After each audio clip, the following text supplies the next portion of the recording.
Assalamualaikum warahmatullahi wabarakatuh. Alhamdulillahirabbil alamin. Assalatu wassalamu ala Rasulillah. Allahumma shalli ala Muhammad wa ala ali Muhammad. A'udzu billahi minasyaitonir rajim. Bismillahirrahmanirrahim. Inna a'tainakal kautsar fashalli li rabbika wanhar inna syani'aka huwal abtar. Shadaqallahul azim. Para jamaah rahimakumullah, alhamdulillah baru saja kita melaksanakan salat subuh secara berjamaah. Mudah-mudahan segala amal ibadah kita senantiasa diterima oleh Allah Subhanahu wa taala. Para jamaah rahimakumullah, sebelumnya akan kami sampaikan bahwa panitia kurban Masjid Baitul Ma'mur menerima dan menyalurkan hewan korban para jamaah khususnya jamaah Baitul Ma'mur untuk patungan koleksi sapi atau perorangan. Bisa menghubungi Bapak Arif Rahmanto atau saya sendiri Bapak Mahyudin. Adapun untuk sapi 2.700.000. Kajian pada barang ini insyaallah pada pagi hari ini insyaallah akan disampaikan kepada beliau Ustaz Zainuddin Mudham MC. Tafadhal Ustaz. Insyaallah akan mengangkat tema persiapan di awal 10 Dzulhijjah.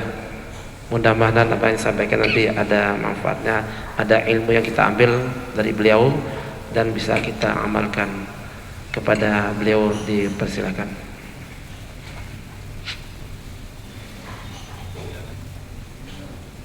Bismillahirrahmanirrahim. Assalamualaikum warahmatullahi wabarakatuh.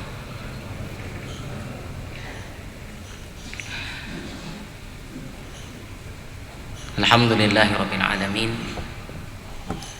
Wassalatu wassalamu ala asyrafil anbiya'i wal mursalin wa ala alihi wa ashabihi ajma'in, amma ba'du. Rabbi shrah li sadri wa yassir li amri wahlul 'uqdatam min lisani yafqahu qawli. Allahumma inna nas'aluka 'ilman nafi'an wa rizqan thayyiban wa 'amalan mutaqabbala. Rabbana zidna ilma warzuqna fahma. Allahumma iftah bainana wa baina qaumina bil haqq wa anta khairul fatihin. Rabbana atina fid dunya hasanah wa fil akhirati hasanah wa qina adzabannar. Allahumma ij'al jam'ana jam'an mubarakan marhuma wa tafarruqana ba'da hadza tafarruqan ma'suma. Ma'asyiral muslimin, jamaah salat subuh rahimakumullah. Alhamdulillahirabbil alamin. Segala puji dan syukur hanya milik Allah Azza wa Jalla. Pada kesempatan pagi hari ini 29 Zulqa'dah 1444 Hijriah, bertepatan dengan 18 Juni 2023. Masya Allah, tabarakallah. Kita adalah orang yang diizinkan oleh Allah masuk ke dalam masjid, salah satu rumahnya ini di Masjid Baitul Ma'mur. Semoga duduk kita yang sejenak ini Allah selalu limpahkan nikmatnya, berkahnya dan rahmatnya untuk kita semuanya. Yang kedua, salawat ma'assalam semoga selalu terlimpah curahkan kepada Nabi kita Nabi Muhammad sallallahu alaihi wasallam dan juga kepada keluarga beliau, para sahabat-sahabatnya dan orang-orang yang berjuang di jalannya sampai hari kiamat. Ikhwati billah rahimakumullah. Bahwasanya kita saat ini berada pada bulan yang sangat mulia. Di dalam firman-Nya Allah Subhanahu wa taala mengatakan, inna iddatasy syuhuri 'indallahi 12 syahra. Sesungguhnya hitungan bulan di sisi Allah itu ada 12 bulan. Ya. ada 12 bulan. Maka hitungan tahun yang ada di sisi Allah itu yang kita kenal dengan istilah tahun Hijriah. Dimulai dari Muharram sampai ujungnya adalah Zulhijjah. Maka di tengah ayat itu Allah Ta'ala mengatakan minha arba'atun hurum. Di antara yang 12 itu ada yang Allah haramkan, Allah sucikan. Baik, apa yang dimaksud dengan sucikan? Bulan apa saja yang disucikan oleh Allah? Ada 4 bulan, yaitu dimulai dari Zulqa'dah, Zulhijjah, Muharram tersendiri, Rajab. Zulqa'dah, Zulhijjah, Muharram tersendiri, Rajab. Bulan haram adalah bulan dilipat gandakannya pahala. Dan kita kadang-kadang tidak sadari, ternyata apa yang kita lakukan pada bulan ini Zulqa'dah, semua kebaikan itu berlipat. Semua kebaikan itu berlipat. Akan tetapi sebaliknya dosa pun berlipat, karena ini adalah bulan haram. Baik, di dalam bulan haram Allah Subhanahu wa taala ada menjadikan yaitu sesuatu yang sangat istimewa lagi. Jadi istimewaan di dalam sebuah hal yang sangat spesial. Jadi terkhusus lagi. Apa itu? Yaitu firman Allah Ta'ala yang mengatakan begini dalam surah Al-Fajr, wal fajr walayalin ashr, demi fajar dan demi 10 malam, walayalin ashr. Sebagian ulama mengatakan walayalin ashr adalah 10 malam akhir bulan Zulhijjah, yaitu bulan Ramadan. Namun Allahu a'lam, mayoritas ulama menerangkan yang dimaksud dengan walayalin ashr 10 malam adalah yaitu 10 awal di bulan Zulhijjah. Baik, dalam sebuah kaidah bahwasannya Allah Subhanahu wa taala boleh bersumpah dengan segala sesuatunya. Berbeda dengan manusia. Manusia tidak boleh bersumpah kecuali atas nama Allah. Ya, akan tetapi Allah Subhanahu wa taala bebas. Allah bersumpah dengan apa saja. Allah bersumpah dengan waktu duha, Allah bersumpah dengan matahari. Ya, Allah bersumpah dengan waktu. Dan di sini Allah bersumpah demi 10 malam. Dan kaidah itu mengatakan bahwasannya ketika Allah bersumpah atas sesuatu, ingatlah, berarti ada sesuatu yang sangat spesial pada sesuatu tersebut. Seperti kita mengatakan wal 'asr, demi masa. Oh, berarti kenapa Allah bersumpah demi masa? Ada sesuatu yang hebat pada masa tersebut. Dan Allah bersumpah di 10 awal ini, berarti ada sesuatu yang spesial pula, yang sangat hebat. Namun jamaah rahimakumullah, kita kaum muslimin, ya, mohon maaf, lebih sering hanya mengingat selain dari tahun Hijriah. Kita lebih sering terbiasa dengan tahun Masehi. Padahal kalau berbicara tentang syariat, semua syariat itu hubungannya adalah tanggalan Hijriah, bukan Masehi. Ya, puasa Ramadan, bulan haji Zulhijjah, ya, dan lain-lainnya, ibadah-ibadah yang lainnya semua berkaitan dengan tanggalan Hijriah. Ya. Lebaran, Idul Fitri 1 Syawal, Idul Adha 10 Zulhijjah. Nanti ini akan berubah terus kalau dihitung dengan tanggalan Masehi. Inilah masyarakat kita, sehingga apa, tidak mengenal ya di dalam bulan Islam kecuali hanya 1 bulan saja. Apa itu? Itu saja, Ramadan saja. Tidak paham dengan bulan-bulan yang lain. Sekarang tanggal berapa? Tidak tahu.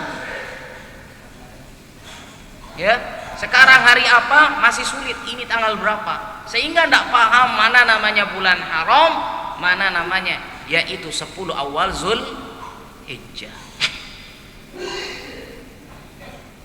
Ada apa dengan 10 Zulhijjah ini awalnya? Baik, dalam sebuah hadis yang diriwayatkan oleh Imam Bukhari, ya, dengan sanad tertingginya adalah Abdullah bin Abbas radhiyallahu anhuma.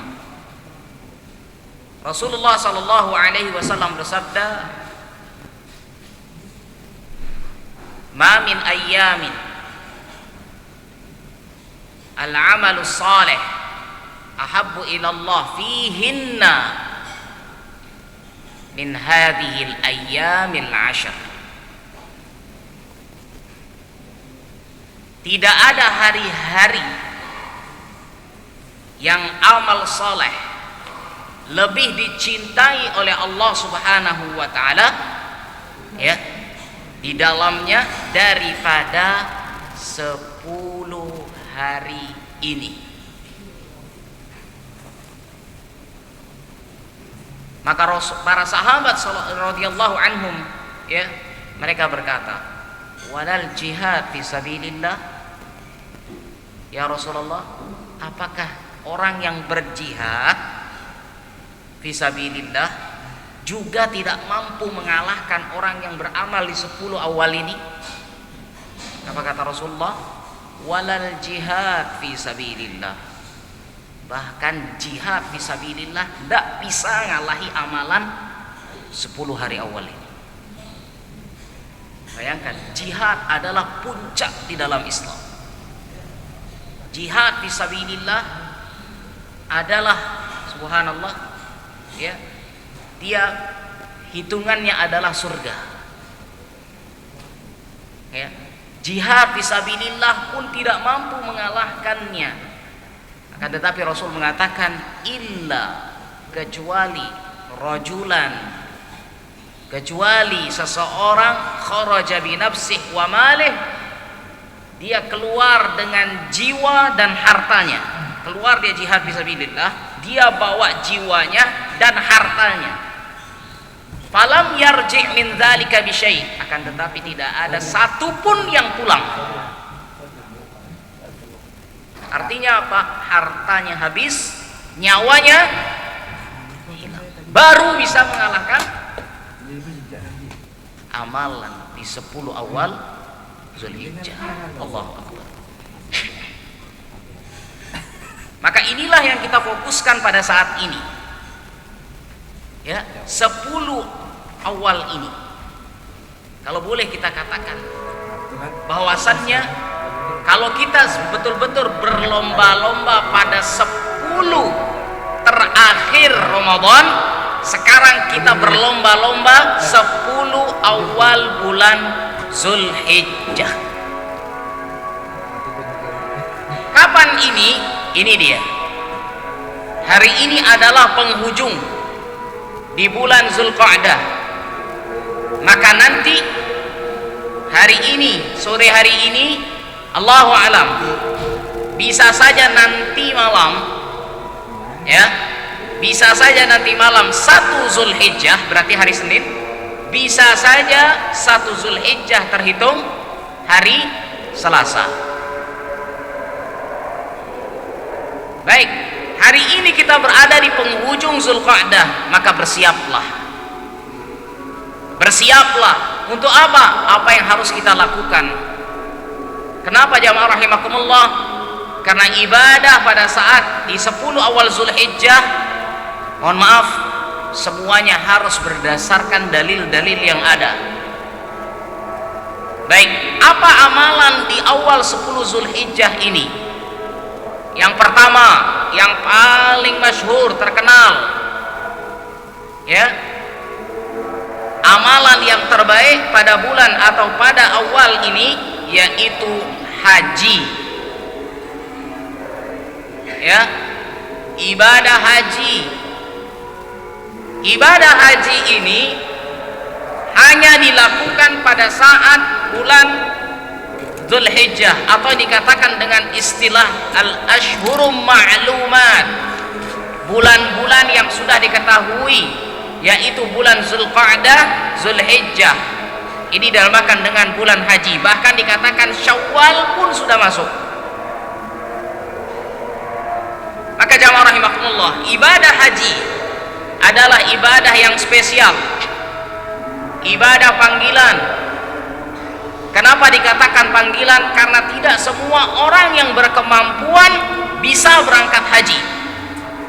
Karena memang bahwasannya dikatakan haji rukun kelima bagi yang mampu.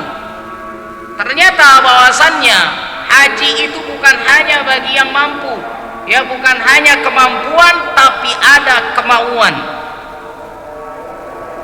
Banyak di kalangan kita orang yang ia memiliki uang, dia bisa berjalan ke luar negeri, keliling dunia, namun mohon maaf, Makkah dia tidak pernah kunjungi, Masjidil Haram tidak pernah dia tewak,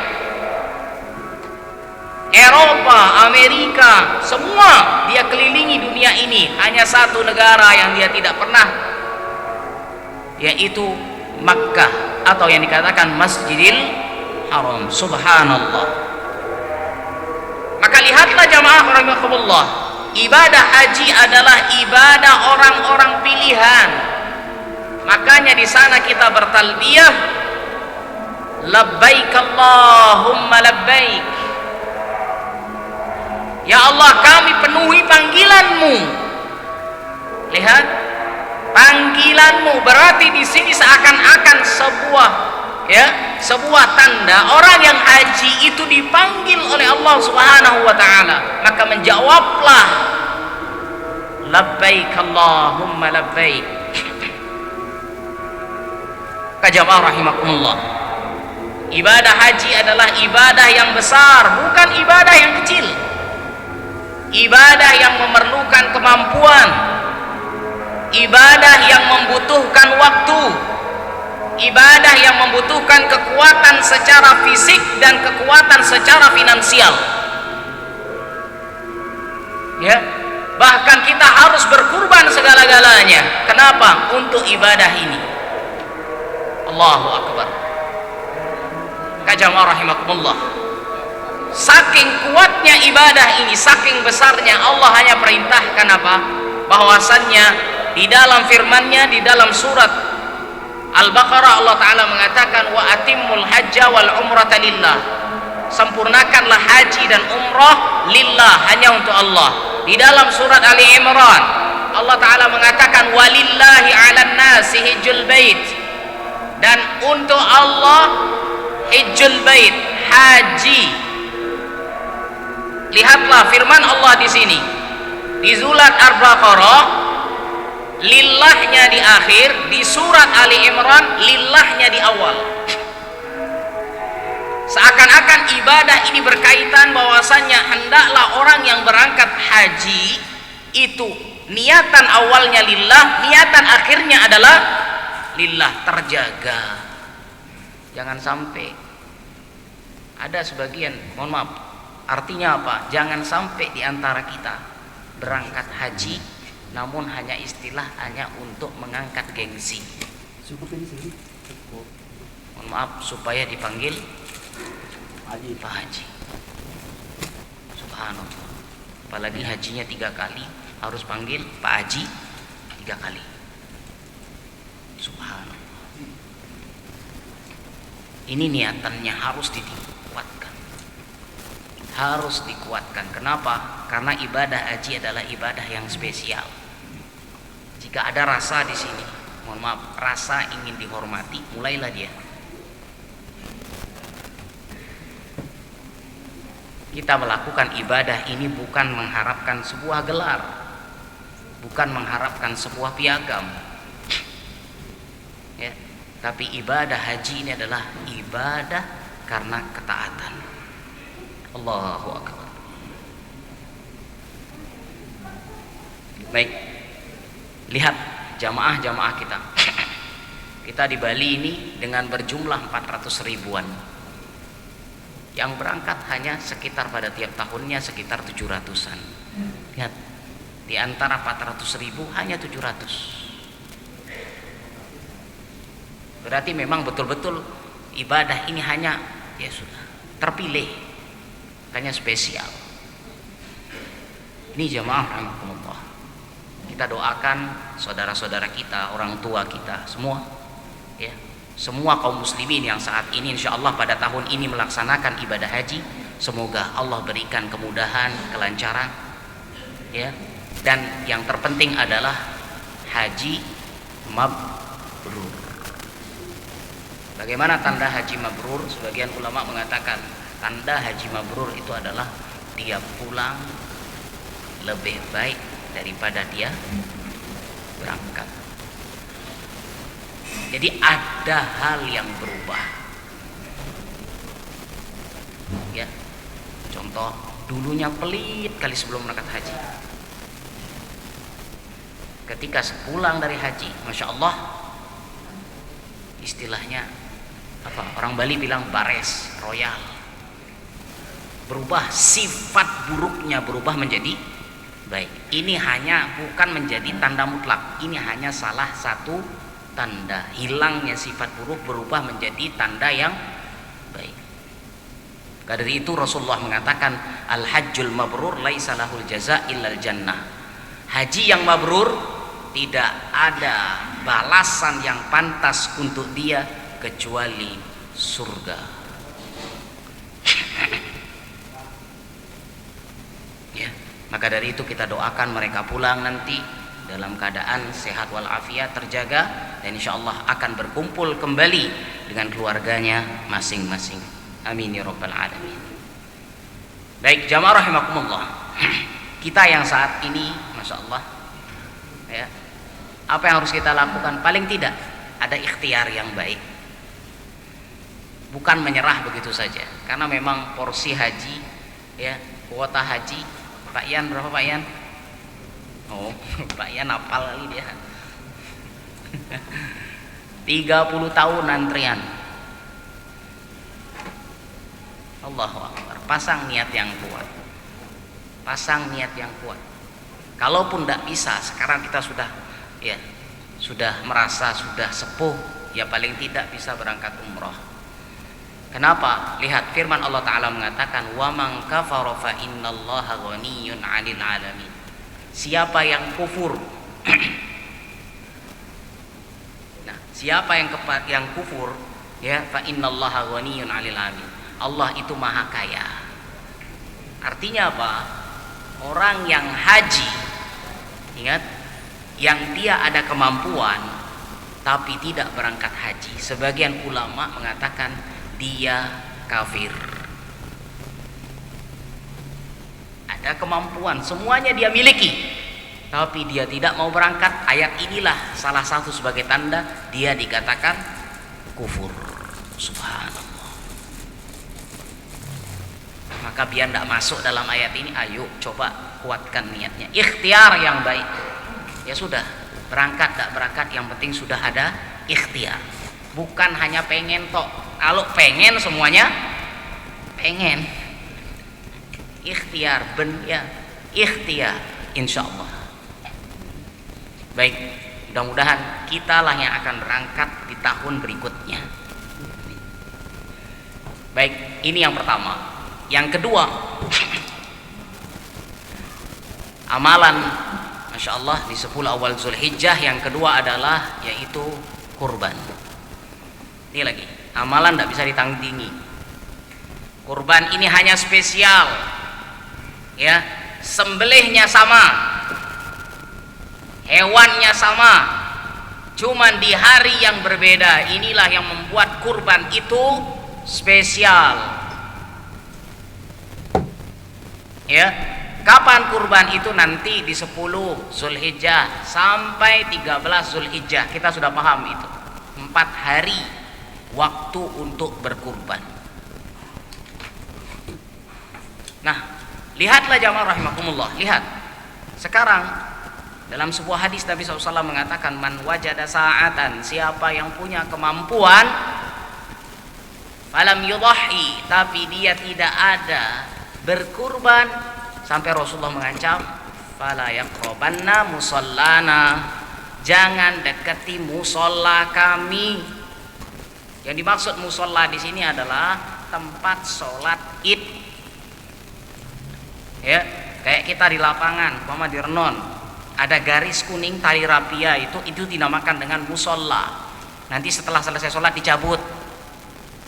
Ya, itu namanya musallal id. Maka Rasulullah mengancam, ndak usah, bahasanya, ndak usah ikut sholat id sama kami kalau dia ada kemampuan tapi tidak mau berkurban. Sampai seperti itu Rasulullah SAW. Kenapa? Mohon maaf, meskipun memang ibadah kurban ini adalah hukumnya sunnah, bahkan dikatakan sunnah muakkadah, ya, hendaklah kita yang punya kemampuan teruslah berkurban. Ya, bahasanya jangan libur. Ya, jangan libur. Kalau ada kemampuan, berkurbanlah. Ingat, Allah tahu isi dompet kita. Allah tahu. Ingat, tahu ATM kita berapa isinya. Kita boleh sembunyi, isi ATM itu boleh sembunyi dari istri kita, boleh. Tapi tidak bisa sembunyi dari penglihatan Allah Subhanahu wa taala. Sehingga apa? Paham kita mampu atau enggak? Karena sebagian kita subhanallah, ya, giliran musim ini kayak dulu musim batu, ikut beli batu. Giliran musim burung, ikut beli burung. Subhanallah. Giliran sekarang ini sebentar lagi Idul Adha, diam 1000 bahasa. HP semahal-mahal dia mampu untuk beli, bahkan kredit sekalipun meskipun di dalamnya riba, ikut.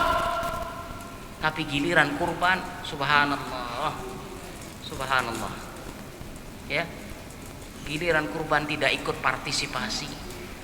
Ya, saya ikut panitia saja dah. Subhanallah. Belajarlah, karena kurban ini adalah ibadah mendekatkan diri kepada Allah Subhanahu wa taala. Ya. Kurban ini adalah dalam firman-Nya Allah taala mengatakan fasalli li rabbika wanhar. Salatlah untuk Allah dan sembelihlah. Baik, Syekh Shalih Al-Utsaimin rahimahullah menyampaikan, ibadah dua, ada fisik, ada harta. Ibadah fisik yang terbaik adalah salat. Ibadah harta yang terbaik adalah berkurban. Makanya Allah taala mengatakan fasalli li rabbika wanhar. Bahwasanya kurban yang kita lakukan adalah ibadah harta terbaik. Terbaik. Sekarang tinggal kita. Tergugah hendak hati ini bagi yang tidak ingin berkurban padahal ada kemampuan, tergugah hendak hari ini? Apa tidak malu di hadapan Allah Subhanahu wa taala? Padahal dia ada kemampuan lebih, kenapa dia harus meninggalkan puasa? Kenapa dia harus meninggalkan kurban ini? Dan ada sedikit yang ingin kami sampaikan, bahwasannya bagi siapa yang berkurban, ya, hendaklah ya hari ini, ya, karena dalam hadis Nabi SAW mengatakan fala yamas, jangan dia mengambil apa? Kukunya atau rambutnya. Jadi orang yang berkurban pada tahun ini, ya, yang dia sudah berniat kurban, ya, kalau dalam hadis Nabi SAW mengatakan yang punya hewan dan mau dikurbankan, ya, bukan hanya sekedar hewan dia punya, karena ada yang punya hewan tapi bukan mau dikurbankan tapi dijual, ya. Nabi mengatakan siapa yang mau berkurban dia punya hewannya atau dia sudah punya uang tinggal beli toh. Yang sudah berniat maka masuk tanggal 1 Zulhijjah ya, disunnahkan untuk tidak memotong kukunya, tidak memotong rambutnya. Sampai kapan? Sampai hewannya disembelih. Ya, sampai hewannya disembelih. Dan tenang saja jamaah rahimakumullah. Mungkin kita akan berpikir, kalau sekarang saya beli hewannya, nanti ternyata di tengah 10 Zulhijjah meninggal, belum dipotong sudah meninggal. Tenang, Allah sudah menghitung. Dia sudah terhitung kurban. Allah sudah menghitung itu kurban kalau dia mati. Tapi kalau dia disembelih sebelum hari raya kurban, tidak terhitung kurban. Maka jamaah rahimakumullah, tidak usah bingung. Karena ibadah ini adalah butuh dengan ilmu. Jadi jalankan. Sekarang kita mau cari hewan kurban, besok sudah masuk 1 Zulhijjah, maka seandainya ternyata awal 1 Zulhijjah mati, dia sudah terhitung kurban. Masya Allah. Ini jamaah rahimakumullah. Maka dari itu, kalau bahasa kita sekarang, biasanya kan kayak panitia tadi mengatakan siapa yang ingin, ya biasanya ada papan, tertulislah nama di sana. Itulah yang akan menjalankan sunnah ini. Kayak kita para suami, kita berkurban, kita yang tidak memotong kuku atau memotong rambut. Sedangkan istri kita, anak kita tidak perlu melakukan, tapi mereka masuk dalam pahalanya. Ini jamaah rahimakumullah. Ya. Baik. Kemudian ada satu lagi. Diharamkan menjual bagian dari hewan kurban. Ini banyak terjadi. Apanya yang terjual? Rata-rata kulitnya. Apalagi panitia.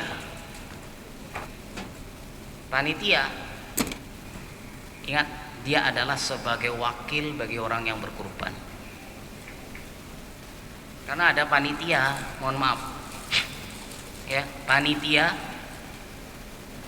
yang istilahnya ya sudah, sini kurbannya sama kami ya, nanti kami akan salurkan dagingnya. Kulitnya kemana? Kulitnya nanti akan dijual, uangnya masuk kemana? Ke kota masjid. Tampaknya bagus, maslahat, tapi ternyata ini hukumnya haram. Kenapa? Karena panitia itu adalah wakil dari orang yang berkurban. Maka karena sebagai seorang wakil tidak boleh berkhianat.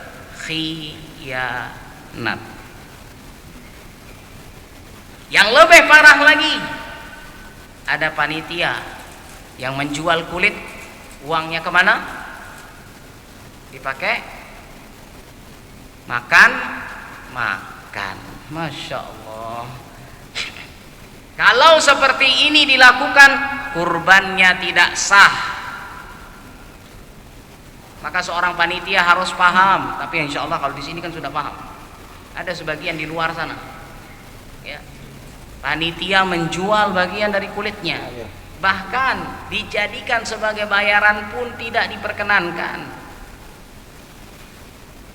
Kita punya hewan kurban atau panitia mempunyai hewan kurban, kemudian memanggil, istilahnya kalau kita di sini namanya juleha, juru sembelih halal, tukang potong.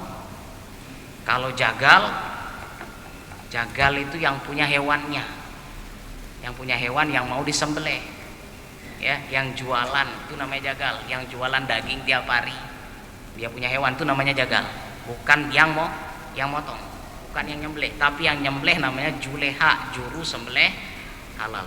Ini Pak Haji Raihan sangat paham beliau. Ya, nah manggillah dia juleha. Ya, dia bilang nanti bayarannya saya bayar pakai kulit, mau enggak? Oh ya mau. Atau saya bayar pakai kepala, mau? Ya saya mau. Ini hukumnya haram. Bagaimana dengan istilah juleha ini? Ya sudah, kalau mau dibayarkan ambilkan dari ongkos yang lain, bukan dari bagian hewan kurban tersebut. Kecuali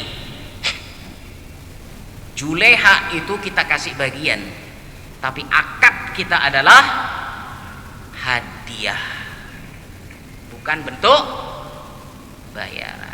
Tapi yang namanya hadiah, mohon maaf ya, istilahnya kalau kita ya, namanya orang ngasih hadiah berarti ya tidak milih. Kalau dikasih ini yang namanya hadiah ya terima, begitu istilahnya, tidak milih. Ya sudah, seadanya, itu namanya hadiah. Tapi kalau dia sudah mempersyaratkan, saya mau motongi tapi saya kasih saya kasih kulitnya, apakah itu termasuk hadiah atau termasuk bayaran? Itu namanya bayaran. Panitia ikut ngambul, dia dapat, terus kami ini yang capek dapat apa? Subhanallah, siapa nyuruh jadi panitia? Panitia sifatnya adalah relawan. Namanya relawan, rela pasrah, dapat tidak dapat rela. Nanti jangan sampai akhirnya habis dengar ini semuanya begini, nanti pas kurban tidak, walaupun tidak kerja dapat daging juga kan gitu.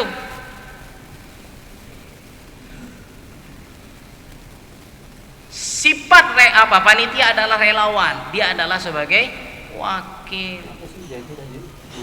Berbeda seandainya sang pengkurban mengatakan, Pak, hadiah apa kulitnya saya hadiahi untuk panitia, silahkan dah. Itu berbeda.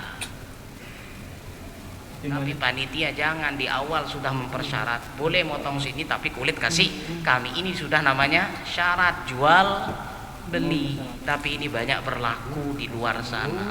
Waliyadu billah. Kalau ini terjadi, maka kurbannya tidak sah.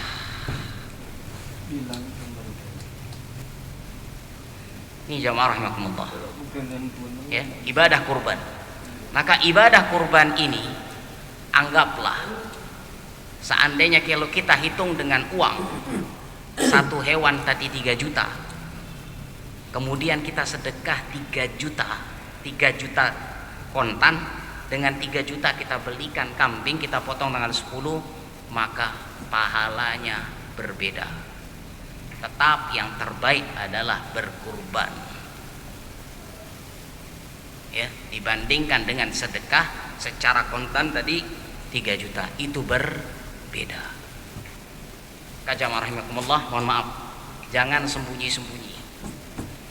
Ya, Allah tahu isi dompet kita, Allah tahu isi ATM kita. Sekarang berpikir gimana caranya berkurban, bukan berpikir cari kupon. Apalagi tidak dapat kupon di satu masjid, ngambul, berhenti ke masjid. Subhanallah, masuk masjid mau dapat kupon kurban, tidak dapat ngambul. Subhanallah. Ya Allah. Ya, padahal dirinya sudah mampu untuk berkurban. HP tiap tahun berganti. Masya Allah. Sepeda motor bisa ganti-ganti. Masa setiap tahun tidak bisa ikut berkurban? Subhanallah. Dan terakhir ada amalan yang khusus lagi, yaitu berpuasa. Baik, melihat tadi hadis Nabi SAW secara umum, amal soleh, ya, maka berpuasa itu termasuk amal soleh. Siapa yang ingin berpuasa mulai dari tanggal 1 Zulhijjah sampai 9, boleh. 1, 2, 3 berturut-turut sampai 9, boleh. Dia nyomot-nyomot 1, 4, 6, boleh. Yang penting masih koridor 1 sampai 9. 10 kenapa? 10 haram berpuasa. Ya, 1 sampai 9. Dan puncaknya nanti tanggal 9 Zulhijjah. Ya, yang kita kenal dengan istilah puasa Arafah. Lihat dalam hadis Nabi SAW mengatakan saumi yaumi Arafah, puasa di hari Arafah ya 9 Zulhijjah, yukaffirus sanatain, menghapus 2 tahun dosa al-madiyah wal mustaqbalah, setahun yang lalu dan setahun yang akan datang. Baik, hadis ini menunjukkan keberkahan Nabi Sallallahu Alaihi Wasallam. Kalau kita perhatikan puasa Asyura 10 Muharram bulan depannya, ini kan 10 Zulhijjah, 10 Muharram, Zulhijjah, Muharram lagi balik, sebulannya lagi. Dia puasa itu sehari hanya menghapus 1 tahun, sedangkan Arafah menghapus 2 tahun. Sebagian ulama mengatakan inilah keberkahan Nabi Sallallahu Alaihi Wasallam. Ya, Allah berikan lipat ganda dalam pengampunan 2 tahun. Ya, puasa tanggal 9 Zulhijjah, 1 hari saja. Kalaupun kita mengangkat, seandainya kita berpuasa hanya tanggal 9 saja, khusus itu saja, silahkan. Karena ada hadis yang terkhususkan dalam hal ini. Itulah puncak puasa, ya, yang menghapus 2 tahun. Ya. Begitu juga selanjutnya amalan-amalan soleh yang lainnya bagaimana? Silahkan perbanyak. Di dalamnya ada bersedekah, ya. Di dalamnya nanti mungkin ada sholat.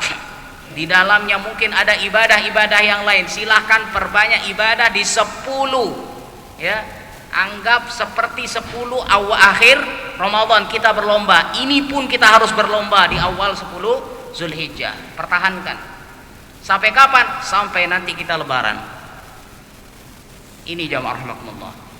Ya, yang bisa kami sampaikan, semoga kita adalah orang-orang yang dipilih oleh Allah pada tahun ini bisa ya melaksanakan, memaksimalkan ibadah pada 10 awal bulan Zulhijjah ini. Dan ibadah, ingat 10 awal Zulhijjah ini berada di tengah bulan haram, Allah sucikan, yang Allah lipat gandakan.